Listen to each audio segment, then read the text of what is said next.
Hello Jaguars, I'm the third and welcome sa ating first ever. At ngayon, kasama ko ang dalawang senior high school students, pioneers ng PSBA. Ang tanong ko, kamusta naman po kayo? I'm doing fine po. Ako. Okay lang po. Okay, can you introduce yourself, your level, and your strand? My name is John Aurel Esgafud po. And I am grade 11 po and my strand is Humanities and Social Sciences. Hi guys, I'm Edwin Alfonso Mascareñas. I'm grade 11 and my strand is Humanities and Social Science. Okay, so before tayo mag-proceed sa question natin, meron ba kayong quote sa ating mga estudyante? Amen. Sa ating future Jaguars and also sa ating mga Jaguars? Don't be afraid if you make mistakes because that's being human and that's our greatest strength. Wow, grabe naman. Life is like a box of chocolates. You never know what you're gonna get. Wow! Grabe naman. So, okay, ready na ba kayo sa ating first question? Why did you choose PSBA as your school? I chose PSB as my school po because when I entered po, I felt like home po and I felt like myself. I felt like na parang I could do something good na po for myself and for my family po. I chose PSB po because I want to explore new things. Because new school means new friends and new environment. Wow, okay. So, may ihabol akong question doon. Nung napili niyo siya, anong first na pumapasok sa isip niyo? Siguro po ano po yung parang bagong experience po ganun. Yan. Kasi new school. Opo. Okay, with same with you.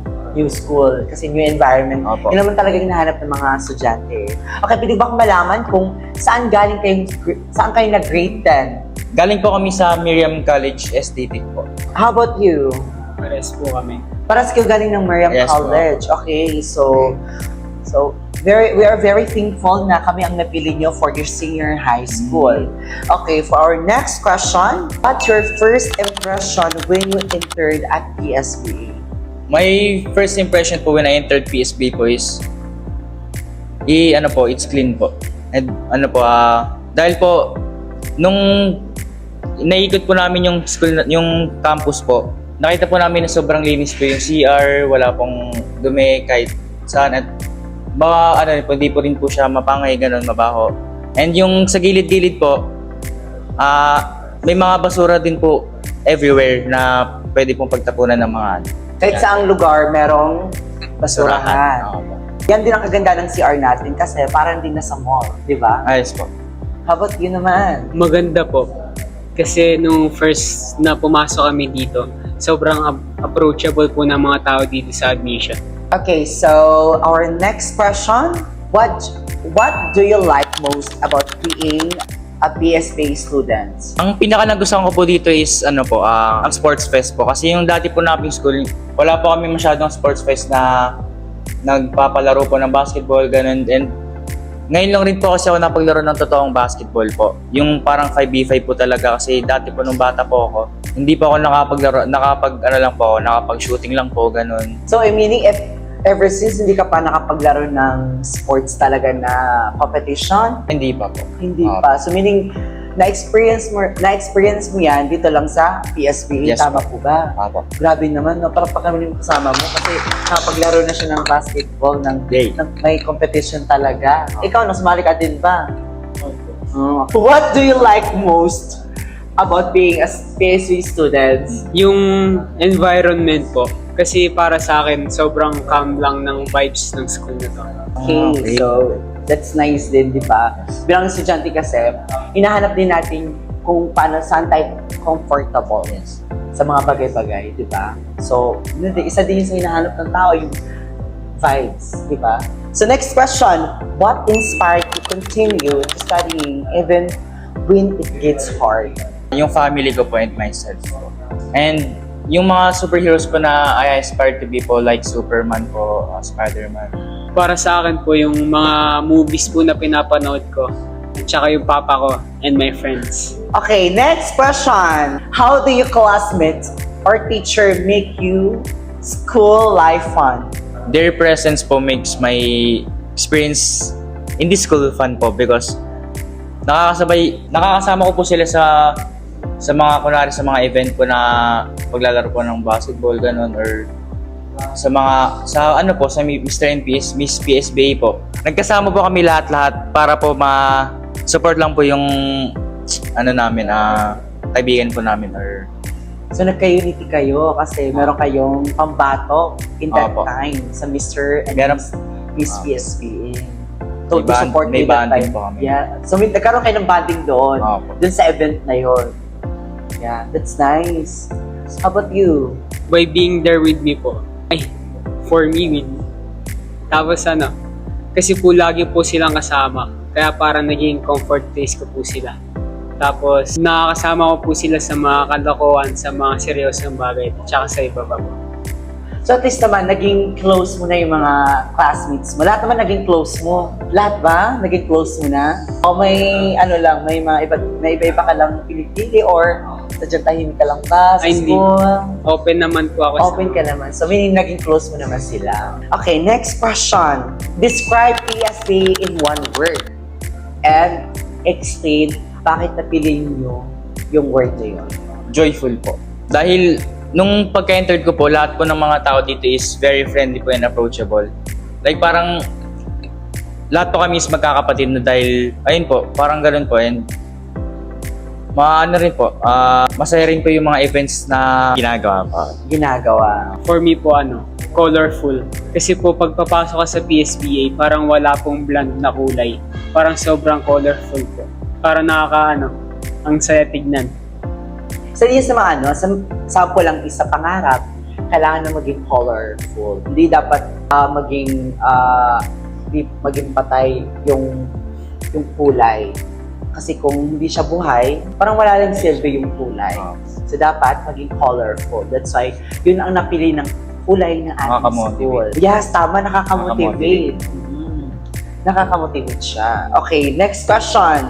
What's one thing you've learned in PSBE that you never forget? Siguro po paglalaro po sa basketball. Kasi sabi ko po kanina, 'di ba, never po ako naglaro ng basketball nung bata ako, and parang napunta po ako dito nung nalaman ko po na may basketball contest, ganun po. Parang na-motivate po ako na dito na po siguro mag-i-start na matuto mag-basketball and gumaling po. At alam mo ba, isa sa mga alumni natin ay si Mark Pengris. Kilala mo si Mark Pengris? Oo. Baka ikaw yung susunod sa yapak ng ating alumni. Si Mark Pengris. So, galingan mo. So, how about you? Yung orientation po, parang nagtuturo po yung namin, principal si Sir Carlon. Tapos nabanggit niya po yung yung quote sa isa kong mga favorite movie po, yung Carpe Diem, yung movie na Dead Poet Society. Tapos parang tumatak na po siya sa akin lalo. Grabe naman, no? Tumatatak palagi. Grabe. Hindi mo na siya nakakalimutan. Nakatatak. Kapag may gusto po akong gawin na hindi ako sure, parang tinatatak ko po sa isip ko na Carpe Diem kasi this is the day po yung meaning nun. That's nice. So next question. If PSB had a theme song for you, what would it be? For me po, History po by One Direction po. Grabe naman. Baka pwede ka naman magbigay ng ng sample ng ating mga viewers sa mga drug wars natin. Sige. You and me got a whole lot of history. Ooh, we could be the greatest team that the world has ever seen. You and me. Grabe. Gumagano-gano pa siya. Parang kinabahan siya dyan sa tanong na yan. Di Parang naman. ayaw na niya hawakan yung mic ko. Ikaw, For me po personally, Tangerine Boulevard si by Four of Spades. parang bago yan, no? Hindi ko pa narinig yan. Baka naman pagbigay ng sample. See the mellow setting sun. Picture all the things you've done. Quite a run. Oh, grabe naman. Si Sil. Rate mo naman yung niya, yung pagkanta niya, 1 to 10. Can you rate 1 to 10 yung niya?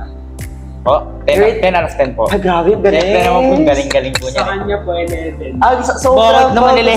Napaka-unfair naman yun sa kanya.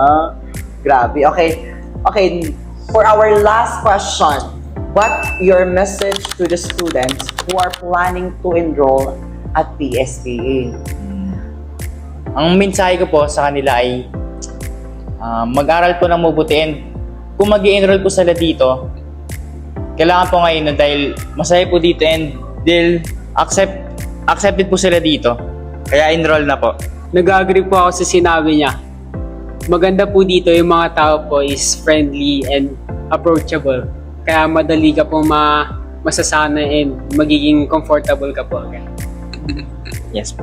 Aside from that, ano pang nag-joke sa iyo kung bakit pa kayo nag-enroll dito? Dahil ba sa kagandahan ng ating benefits ng senior high school? Kung paano po yung po dito, grading system, ganun. Kung gaano po kaimportante yung pakipag-communication po sa bawat isa. Yung transportation po, parang madali po kasi yung transportation dito. Lalo na po sa mga malalayong lugar. Kasi katabi niya lang po yung LRT station. That's nice. Tayo lang merong sariling subway. Yun. Imagine na, di ba tayo naman sariling subway? At ayun lang po, maraming salamat sa ating dalawang senior high school. Ayan, abangan nyo ang ating susunod na senior high school AXTA. May iba't iba pang estudyante nating i-interview. At ayun lang po, maraming salamat.